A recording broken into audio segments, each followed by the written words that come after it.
भाई ये पेपर है जून 19, पेपर 42, ठीक है। एमएस आई होप आप लोगों ने बना ली होगी, मैं आप लोगों को सिर्फ बताऊंगा और आप लोगों ने जो है वो अपने पास चेक करनी है इसकी एमएस। क्वेश्चन नंबर 2 है explain what is meant by market failure and consider how far government intervention can reduce market failure. 25 mark पूरा 50 बार आप लोग ये क्वेश्चन कर चुके हो और 50 बार इसकी एमएस आपके पास नोट्स में भी है, इसका मैंने आपको पूरा पूरा आंसर भी भेजा है, तो मैं इस पर टाइम वेस्ट नहीं कर रहा। A recent newspaper article commented on the fact that pharmaceutical company charged customers in the United States $800 per treatment, whilst it charged customer in Egypt US $80 for the same treatment. यानी कि price discrimination कर रहा है according to country. Explain why the company might follow this policy and what conditions are necessary to allow the policy to be successful. देखो सीधी सीधी सी बात है, price discrimination कर रहा है ना, एक जगह पे 800 रुपए का बेच रहा है, एक जगह पे 80 रुपए का बेच रहा है, तो सीधी सीधी प्राइस डिस्क्रिमिनेशन वाली डायग्राम आप लोग बनाएंगे, प्राइस डिस्क्रिमिनेशन बनाएंगे, आप लोग वो बताएंगे, उसकी डिमांड डायग्राम बनाएंगे, ये वाली, ये जो आपके पास ये एक ए आर आ गया, एक आपके पास एम आर आ गया, ठीक है, और एक ए आर ऐसा आ गया और एक एम आर आपका ऐसा आ गया। यहाँ पे आपका एम सी आ रहा होता है, इलास्टिक है तो ये प्राइस चार्ज हो रही है, इलास्टिक है तो ये प्राइस चार्ज हो रही है। कंज्यूमर सरप्लस के हिसाब से आपने बनानी है डायग्राम, में आप लोगों को पहले करवा चुका हूँ। जब ये डायग्राम एक्सप्लेन कर दोगे ना, उसके बाद उसने पूछा व्हाट कंडीशंस आर नेसेसरी, तो आप बोलना कि भाई यूएस के अंदर क्या पता सब्स्टिट्यूट्स कम हो, उसमें ज्यादा हो, इजिप्ट में, यूएस के अंदर डिमांड इलास्टिक हो, इजिप्ट के अंदर डिमांड इनइलास्टिक हो, बैरियर्स टू एंट्री पे डिपेंड करता है, इजिप्ट में क्या पता कम हो तभी लोग ज्यादा आ रहे हैं, कंपटीशन ज्यादा है, प्राइस लेवल कम है, barriers to entry UK US के अंदर ज़्यादा हो तभी प्राइस लेवल ज़्यादा है, कंपटीशन कम है और प्राइस लेवल जो है वो अपने पास बढ़ना शुरू हो जाएगा। Supply of workers, supply of supply के हिसाब से आप बात कर सकते हैं, सब प्रोड्यूसर्स के हिसाब से, इसमें सप्लाई ज़्यादा होगी तभी प्राइस लेवल कम है, इसमें सप्लाई कम होगी तभी प्राइस लेवल ज़्यादा है। Discuss whether oligopolistic industries always operate against the interest of consumers। बेटा जब आपके पास वो इस तरह का सवाल देता है, 13 मार्क का सवाल है ना, तो आपने बहुत कंसाइज करना है और सारा बात आपने बतानी है, आपने नॉन कल्यूसिव भी बतानी है, आपने कल्यूसिव भी बतानी है, तो ज़्यादा लंबी मत करना, हर चीज़ बतानी है। तो कल्यूसिव के अंदर तो आपकी एक फाइनल डायग्राम जो मैंने आपको बताई हुई थी वो आएगी, पहले ओलिगोपोली का इंट्रोडक्शन आएगा, बताओगे oligopoly market is further divided into 3 subjects which can be either collusive oligopoly, non-collusive oligopoly, duopoly, ठीक है।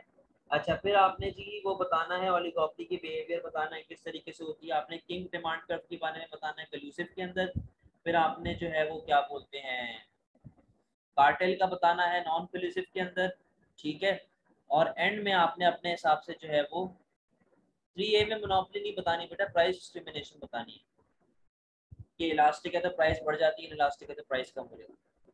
तो फिर कंक्लूजन आप बोलेंगे कि यार ओलिगोपोली मार्केट कंज्यूमर के ऊपर बेनिफिशियल होती है या फिर हार्मफुल होती है, वो डिपेंड करता है कि यार हमारे पास किस तरीके से मामला चल रहे होते हैं, कि इन दी एंड ओवरऑल तो हमारे पास इम्परफेक्ट कंपटीशन ही एग्जिस्ट कर रहा होता है ना, प्राइस डिस्क्रिमिनेशन वहाँ पे भी एग्जिस्ट कर रहा होता है। तो अगर तो नॉन कोलिसिव चल रही है, यानी कि मेरे पास अगर कार्टेल वाला मामला चल रहा है, तो ये सोसाइटी के लिए या कंज्यूमर्स के लिए हार्मफुल होता है, ठीक है। Analyze how an individual consumer's demand curve for a product is derived and consider how this may link to market demand curve, ठीक है।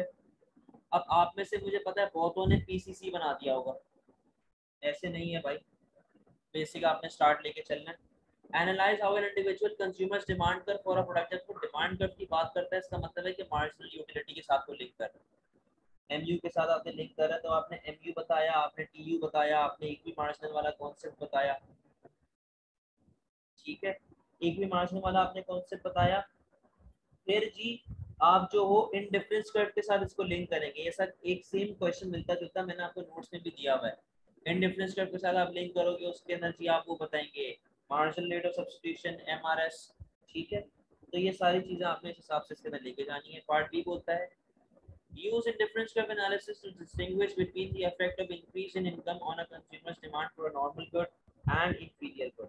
मैंने आपसे पहले भी कहा था कि पीसीसी जो होता है वो हमेशा 12 मार्क के अंदर आएगा, अगर आएगा 13 मार्क के अंदर हमेशा इनकम एंड सब्स्टिट्यूशन इफेक्ट आता है, लेकिन अगर वो आपको इनकम से लिंक कर दे, बोले कि यार इनकम बढ़ी है 13 मार्क में, तो आपने हमेशा आईसीसी बनाना है। सही है। हाँ, बेसिक डिमांड ड्राफ्ट बनाने की जरूरत नहीं है, डेफिनेशन दे देना बेसिक डिमांड ड्राफ्ट की है क्या। सही। अच्छा भाई, तो आपने इंक्रीज इन इनकम के इफेक्ट बताने हैं। आपने सबसे पहले इक्विलिब्रियम से स्टार्ट करना है, बजट एंड डिफरेंस रेट का इक्विलिब्रियम बना के आपने उसको लिंक करना है। इक्विलिब्रियम आपने बनाया, उसके बाद आप जो है वो शिफ्ट करके दिखाएंगे आउटवर्ड। दोनों डायग्राम साथ बना लेना, डायग्राम 1 डायग्राम 2 कर देना, कोई मसले वाली बात। एक के अंदर आप नॉर्मल गुड का इफेक्ट दिखाएंगे, एक में इंफीरियर गुड का इफेक्ट दिखाएंगे। अच्छा, मैंने आईसीसी के अंदर आपको इनकम के साथ भी लिंक सिखाया और प्राइस के साथ भी लिंक सिखाया, लेकिन क्योंकि ये अब नॉर्मल इंफीरियर की बात कर रहा है और इनकम के साथ ही बना के लेके जा रहा है, तो बेहतर है कि इनकम के साथ नीचे डेरिवेशन दिखाना, प्राइस की डेरिवेशन मत दिखाना, बेहतर है इनकम की डेरिवेशन दिखाना। जी,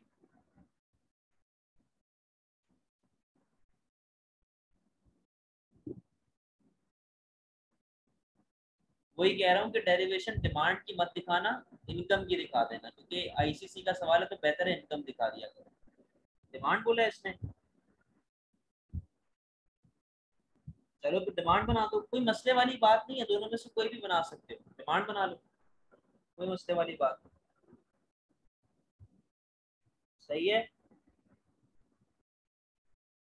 आगे बढ़ो। Question 5, cyclical and structural unemployment are the most common type of unemployment. ठीक है, explain the causes of these types of unemployment and assess whether the effectiveness of government policy to reduce them. सुने, पहले तो उसने आपसे पूछा है कि अनएम्प्लॉयमेंट ये दो टाइप की बता दो। आपके पास नोट्स में इसका पूरा वो लिखा हुआ है कि साइक्लिकल और स्ट्रक्चरल अनएम्प्लॉयमेंट किस तरीके से होती है, क्यों होती है। स्ट्रक्चरल के लिए ग्रोथ बूम रिसेशन वाले डायग्राम भी बना देना, उसको समझा देना। ठीक है, अब उसने फिर बाद में क्या बोला, ये तकरीबन समझ लो 10 मार्क का आपका कंटेंट पूरा हुआ है तकरीबन, ऐसा समझ। फिर बोलता है कि यार गवर्नमेंट की पॉलिसीज की वजह से क्या ऐसी गवर्नमेंट पॉलिसीज लगाए जिससे ये अनएम्प्लॉयमेंट कम हो जाए, यानी कि ये एक्सपेंशनरी पॉलिसी की बात कर रहे हैं। आप एक्सपेंशनरी पॉलिसी के अंदर अगर आप बात करते हैं तो आप सप्लाई साइड की बात सबसे पहले करना, कि ट्रेनिंग दे दो, इंडस्ट्री सेट करो, सब्सिडीज दो, सारी कहानी जिसके अंदर आपका जो है वो LRAS भी ऐसे बढ़ के दिखाएगा, आपने दिखाना है। और आपने एक डायग्राम कौन सी बनाएंगे जिसके अंदर नॉर्मल आपकी एग्रीगेट सप्लाई आगे की तरफ जा रही है। ठीक है, तो फिलहाल अब तक 3 डायग्राम्स हो गई। कौन कौन सी, ग्रोथ बूम रिसेशन, सप्लाई की दो वाली शॉर्ट रन लॉन्ग। ठीक है, फिर आप एक्सपेंशनरी फिस्कल पॉलिसी की बात कर लें, एक्सपेंशनरी फिस्कल पॉलिसी की एक डायग्राम आ जाएगी। सही है। अच्छा, फिर आप मॉनेटरी के साथ इसको लिंक कर सकते हो, मॉनेटरी पॉलिसी की एक डायग्राम आ गई, टोटल 5 डायग्राम्स आ गई आपके पास। उनको एक्सप्लेन करो, समझाओ। अच्छा, ओवरऑल ये एक्सपेंशनरी की बात चल रही है, तो डिमांड कम करने की बात गलती से भी मत करना। अब आए कंक्लूजन, भाई बेस्ट पॉलिसी कौन सी है, supply side, supply side policy लगाओ, ट्रेनिंग वगैरह दो, इंपोर्ट सस्ते करो ताकि कॉस्ट ऑफ प्रोडक्शन कम हो जाए, सब्सिडीज दो। तो सप्लाई साइड पॉलिसी बेस्ट क्यों है, क्योंकि एक तो कॉन्फ्लिक्ट ऑफ ऑब्जेक्टिव भी नहीं आता, दूसरा इकोनॉमिक ग्रोथ भी आती है, अनएम्प्लॉयमेंट भी कम हो जाती है। तो यार ये सवाल मेरे हिसाब से तो बहुत आसान है, आप इजीली अटेम्प्ट कर सकते हो। अब तक मैं आपकी जगह होता तो मैं ये और ये दो सवाल अटेम्प्ट करता, अभी मैंने बाकी दो नहीं पढ़े, वो पढ़ लेते फिर देख लेते। The US Federal Reserve, the country's central bank, has pursued a policy of quantitative easing for several years. Explain how quantitative easing affects the level of economic activity in a country. बेटा आपने पहले तो central bank के बारे में थोड़ी सी एक 4-5 लाइनें लिखनी है कि सेंट्रल बैंक क्या है। सर लेकिन लिखना बहुत है, तो बेटा 25 मार्क का है ना यार, समरी है ना पूरे सवाल की, तो लिखना तो आप 12-13 करके करोगे तब भी आपको 1 घंटा लगेगा, 50-55 मिनट लगेंगे, इसको लिखोगे तब भी 50-55 मिनट लगेंगे। अच्छा, तो भाई क्वांटिटेटिव ईजिंग का कॉन्सेप्ट आप लोगों को पता है वो क्या होता है, कि मनी सप्लाई मार्केट के अंदर बढ़ा देना। वो मनी सप्लाई मार्केट के अंदर कैसे करती है, गवर्नमेंट जाती है और गवर्नमेंट बॉन्ड्स को बाय कर लेती है। ठीक है, ताकि मनी सप्लाई मार्केट के अंदर बढ़ जाए। अब उसने पूछा कि यार इससे इकोनॉमिक एक्टिविटी किस तरीके से बढ़ेगी। आप बोलेंगे भाई पैसा आता है जिससे मनी सप्लाई बढ़ती है, जिसकी वजह से इंटरेस्ट रेट कम हो जाता है, सेविंग अपने पास कम हो जाती है, कंजम्पशन बढ़ जाती है, इन्वेस्टमेंट अपने पास बढ़ जाती है। इसको आपने पूरा A2 के मैक्सिमम के साथ लिंक करना है, ऑटोनमस, इंड्यूस, इन चीज़ों को बताना है। शिफ्ट दिखाना है आपने इनकम और एग्रीगेट एक्सपेंडिचर वाली डायग्राम के अंदर, ऐसे सही है। डिस्कस हाउ फार, पहला एन इंक्रीज इन वेजेस, एक सेकंड, मल्टीप्लायर इफेक्ट का भी बिल्कुल आप बता सकते हैं। डिस्कस हाउ फार सबसे पहला है एन इंक्रीज इन वेजेस और दूसरा है a loss in business confidence might affect the interest rate of the economy. देखो पहली तो बात ये सुनो कि जब मेरे पास इंक्रीज इन वेजेस आ रही है, सही है, जब मेरे पास इंक्रीज इन वेज होगा तो उससे मेरे पास कॉस्ट ऑफ प्रोडक्शन बढ़ेगी, ऑटोमेटिकली मेरी एग्रीगेट सप्लाई कम हो जाएगी। इस चीज को अपने ज़हन में सबसे पहले आपने रखना है, सही है। दूसरी बात, आप उसको ये बोलेंगे कि यार जब बेचे, अब इसके पॉजिटिव पॉइंट पे कि जब वेज आपकी बढ़ेगी इसका मतलब क्या है कि लोगों के पास इनकम आ रही है। जब लोगों के पास इनकम आएगी तो वो ट्रांजैक्शन, प्रिकॉशन, स्पेकुलेशन, इन तीन चीजों पे काम करना शुरू करेंगे, सही है। अच्छा, फिर उससे हमारे पास क्या होगा कि हमारे पास लोग जो है जब स्पेंडिंग करेंगे उनके पास पैसा आएगा, तो लोगों के पास इंटरेस्ट रेट से वो सेविंग भी तो करेंगे। तो जब इंटरेस्ट रेट ज्यादा होगा, लोगों के पास पैसा ज्यादा होगा, तो इट इज बेटर कि लोग सेव करना शुरू करें। और जो है वो क्या बोलते हैं,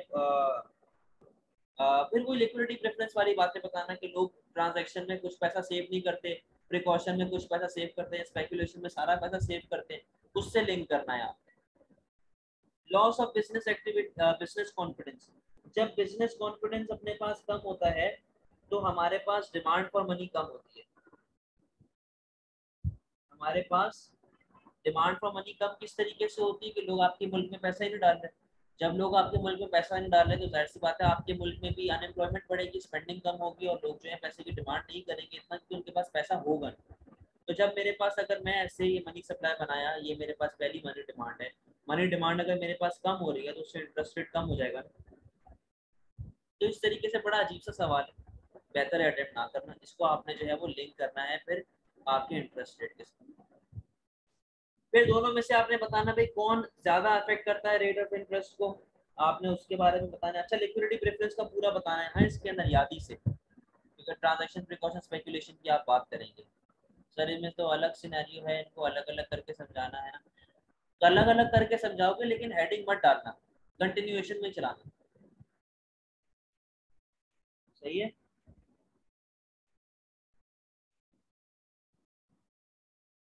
अच्छा, क्वेश्चन 7 पे आए। Explain what is meant by actual economic growth and potential economic growth.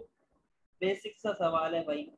Actual के अंदर आपने वो पहले पीपीसी बना देना, पीपीसी को ऐसे आगे की तरफ बढ़ा के दिखा देना, आगे की तरफ हल्का सा, सही है। एक्चुअल इकोनॉमिक ग्रोथ के अंदर आप फिर उसको इसके साथ लिंक करेंगे, ये इनकम आ गई, ये एग्रीगेट एक्सपेंडिचर आ गया, ये आपका पोटेंशियल है ना वाई एफ, और ये आपका एक्चुअल है।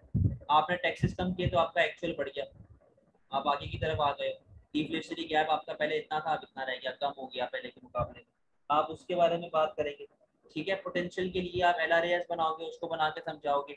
एलआरएएस बनाने के बाद आप उसको सेम इनकम से भी लिंक करना चाहो तो कर सकते हो, जैसे कि ये आपका अगर पोटेंशियल है A1, ये आपका आ गया ना, एक्चुअल आ गया, ये आपका पोटेंशियल आ गया, सही है। अब गवर्नमेंट ने जो है वो नई इन्वेस्टमेंट लेके आई है, नई मशीन्स लेके आई है, जिससे आपका एग्रीगेट एक्सपेंडिचर और आगे की तरफ जाएगा, लेकिन अब सिर्फ और सिर्फ आपका पोटेंशियल बढ़ रहा है, एक्चुअल आप नहीं बढ़ा रहे। एक्चुअल बढ़ाने के लिए आपको बताना पड़ेगा, पहले डिफ्लेशनरी गैप इतना था, अब डिफ्लेशनरी गैप इतना हो गया। तो ये आपने एलआरएएस वगैरह वही सारा basic concept. Health, education, and saving are most important factors in determining the long-term economic development in a developing economy. Comment, important factor in determining long-term development in developing countries. Comment on this statement. भाई वही है सारा, mu हो गया अपना, थोड़ा सा आपने म्यू के बारे में लिखा कि भाई जो है नहीं नहीं सॉरी, म्यू शू नहीं आएगा इसके अंदर, म्यू शू नहीं आएगा इसके अंदर। आपने बताना है डेवलपिंग कंट्रीज के बारे में, डेवलपिंग इकोनॉमीज के बारे में बताना है। फिर आप बताएंगे कि यार सिर्फ हेल्थ, एजुकेशन, ट्रेनिंग नहीं होता, मतलब अभी नहीं बताना, और बताना अदर फैक्टर्स भी होते हैं, जैसे फॉरेन डायरेक्ट इन्वेस्टमेंट आ गई, बाहर से इन्वेस्टमेंट आ रही है अपने पास, ठीक है। आप इंफ्रास्ट्रक्चर की बात कर सकते हो, आप टेक्नोलॉजी की बात कर सकते हैं, टेक्नोलॉजी भी हमारे पास इंपॉर्टेंट फैक्टर एक रोल प्ले करती है। आप सोशल ऑप्टिमम लेवल की बात कर सकते हैं कि यार जहाँ पे अपने पास कोई भी वेलफेयर लॉस नहीं हो रहा, हमारी सोसाइटी उसके अंदर भी ग्रो करती है, सही है। एंड में आप बोल देना भी, कंक्लूजन बता देना कि भाई सिर्फ इनसे हमारे पास इकोनॉमी की औकात नहीं पता चलती, और भी बहुत सारे फैक्टर्स हैं जो हमें कंसिडरेशन में लेने पड़ते हैं, जैसे कि ये फैक्टर्स मैंने आपको बताए थे, अदर फैक्टर्स वगैरह। तो इन चीज़ों के अंदर भी आपके पास गवर्नमेंट जो है वो हेल्प करेगी अगर मुझे इकोनॉमी को ग्रो करवाना है। समझ गए बात को?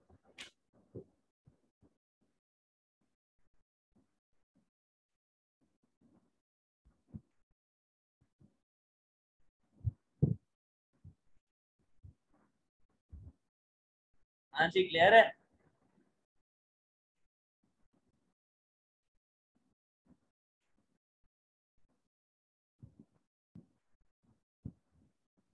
चले भाई, अब इस पेपर को आपने अटेम्प्ट करना है। क्या करना है मैं आपको बता रहा हूँ। मार्केट फेलियर आप 50 बार कर चुके हो, इस क्वेश्चन को अटेम्प्ट नहीं करना। आप इस वाले क्वेश्चन को और इस वाले क्वेश्चन को, इन दो क्वेश्चन को अटेम्प्ट करो। इन दो क्वेश्चन को अटेम्प्ट करो। सैटरडे को क्लास है, सैटरडे को क्लास में ले आना, ठीक है भाई।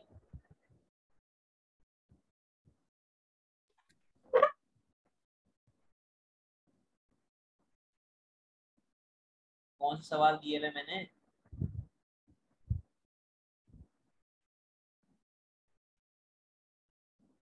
तो करो ना भाई, एक हफ्ते का टाइम हो गया यार। एक हफ्ता हो गया है, आप लोग बिल्कुल डेडलाइन से एक दिन पहले काम लेके बैठ, तो मेरी गलती है ये।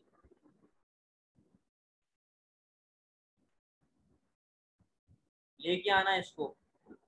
नहीं नहीं, नेक्स्ट वीक से पेपर स्टार्ट है भाई, कहाँ से नेक्स्ट वीक? लेके आना है इसको लाजमी। चलो, अल्लाह हाफिज।